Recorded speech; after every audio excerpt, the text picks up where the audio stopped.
Alright, so enough random information, random facts about the tank. Let me go ahead and explain to you guys how to use it and what it does. So in order to use the tank, what you need to do is, the very first thing you need to do is you need to shower. You need to get all the oils off your body, all the deodorant. If you're a girl, get the makeup off.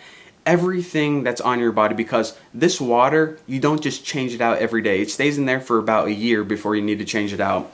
So you need to make sure that you keep it nice and clean by taking a shower, get everything off your body. And once you're showered, you get completely naked. And once you're naked, you just go ahead and step in the tank, close the door, and bam. As soon as the door closes, complete darkness. Darkness, not like going, to bed at night and you can see some lights, maybe your clock, maybe your cell phone, computer. This is darkness like I can't even explain, pitch black. And also, what you do is you lay down, and since you're floating in a solution that's the same temperature as your skin, you begin to lose all sense of your body. So there's no sound at all, there's no light, and slowly your body feels like it's disappearing, and the only thing you can hear is the beat of your heart and your breath. So like I said, there's no light whatsoever. You can't see anything. You can actually hold your hand 1 inch from your face and wave it like this, and you still won't be able to tell if your hand's even there at all because you just have no sight whatsoever. So without any senses whatsoever, for the first time in your life, your brain is going to have no sensory input coming in. Now, the experience I'm about to tell you guys is going to make me sound crazy, and it's really difficult to explain. And first, let me explain why I'm about to sound a little crazy. It's because of this. A sensory deprivation tank is designed to do just that. Take all of your senses and pretty much deprive them, make them disappear. So you can't see anything, can't hear anything, can't smell anything, touch anything, feel anything. But that's how you describe things in everyday life. Whenever you eat a meal or go see a movie or listen to a song, you describe through your senses how the experience was, what it tasted like. So whenever I try to explain a sensory deprivation tank to you guys, it's going to sound really weird, but I'm going to do the best I can because how do you explain something when you have no senses? That's my challenge, but that's what I'm going to try to do. So basically the first few minutes, you're just moving around and you're trying to get used to an unusual feeling. So you may go ahead and bump into the sides a little bit, or you just may stretch out your arms and get a feel of where everything is. And it's hard to be calm at first because, first of all, you're in a big freaking giant tank, not very relaxing once you think about it. But once you can kind of, get settled in and you begin to relax and stay still, that's when you begin to slowly lose the sense of your body. So the first thing that usually goes, should I say, is your feet, and then your legs, and then your arms, and then your chest, and slowly it feels like your entire body is disappearing. Now after a while, the only thing you'll be able to feel is the air coming in and out of your body from your breath. The air over your lips, down your throat, into your lungs.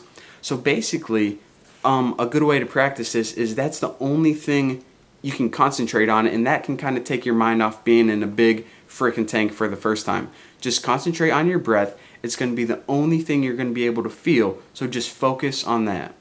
Now, when your brain is deprived of all of its senses, some very strange and interesting things start to happen.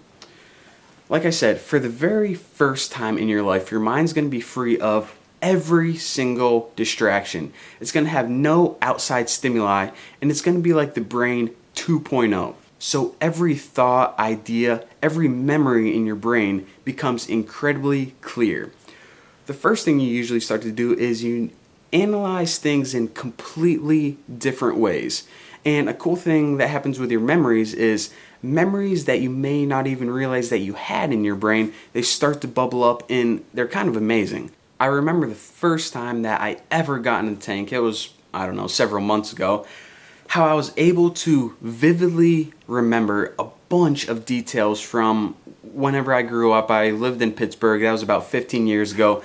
Random details about the neighborhood when I grew up, it was absolutely amazing. So I live in New York now, like I said, like 100 times. I haven't been to Pittsburgh in over 15 years.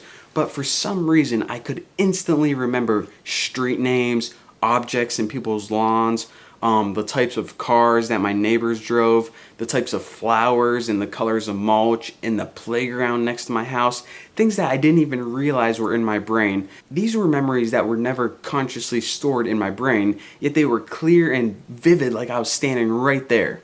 So after about 5 minutes in the tank, your thoughts are going to become open and sharp, and just everything is going to begin to make sense in a way that it's very hard to explain just by talking into a camcorder. But you begin to understand why people act in certain ways.